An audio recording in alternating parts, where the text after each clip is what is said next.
ನಿಷೇಧಿತ ಮಾದಕ ವಸ್ತುವಾದ ಎಂಡಿಎಂಎ ಸಾಗಾಟ ಮಾರಾಟ ಮಾಡುತ್ತಿದ್ದ 5 ಮಂದಿ ಆರೋಪಿಗಳನ್ನು ಬಂಧಿಸಿರುವ ಮಂಗಳೂರು ಸಿಸಿಬಿ ಪೊಲೀಸರು 70 ಗ್ರಾಂ ಎಂಡಿಎಂಎ ವಶಪಡಿಸಿಕೊಂಡಿದ್ದಾರೆ.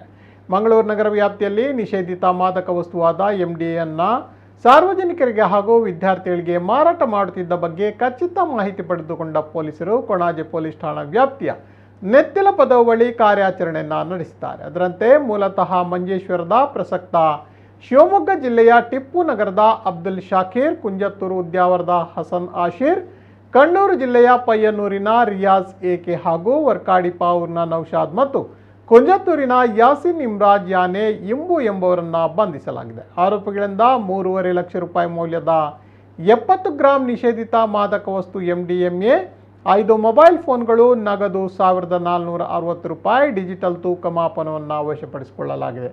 ಇವುಗಳ ಒಟ್ಟು ಮೌಲ್ಯ 4,25,500 ರೂಪಾಯಿ ಎಂದು ಅಂದಾಜಿಸಲಾಗಿದೆ. ಈ ಬಗ್ಗೆ ಕೊಣಾಜೆ ಠಾಣೆಯಲ್ಲಿ ಪ್ರಕರಣ ದಾಖಲಾಗಿದೆ.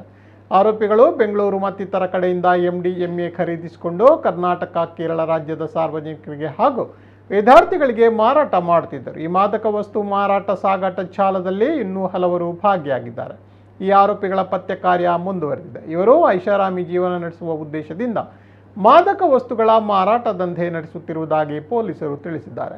ಆರೋಪಿಗಳ ಪೈಕಿ ಹಸನ್ ಆಶೀರ್ ಎಂಬಾತನ ವಿರುದ್ಧ ಮಂಜೇಶ್ವರ ಪೊಲೀಸ್ ಠಾಣೆಯಲ್ಲಿ ಹಲ್ಲೆ ಹಾಗೂ ಮಾದಕ ವಸ್ತು ಮಾರಾಟಕ್ಕೆ ಸಂಬಂಧಪಟ್ಟ ಪ್ರಕರಣ ದಾಖಲಾಗಿದೆ. ಯಾಸಿನ್ ಇಮ್ರಾನ್ ಎಂಬಾತನ ವಿರುದ್ಧ ಮಾದಕ ವಸ್ತು ಮಾರಾಟಕ್ಕೆ ಸಂಬಂಧಪಟ್ಟಂತೆ ಮಂಜೇಶ್ವರ ಪೊಲೀಸ್ ಠಾಣೆಯಲ್ಲಿ ಹಾಗೂ ಬೆಂಗಳೂರಿನ ಹೆಬ್ಬಾಳ ಪೊಲೀಸ್ ಠಾಣೆಯಲ್ಲಿ 2 ಪ್ರಕರಣ ದಾಖಲಾಗಿದೆ.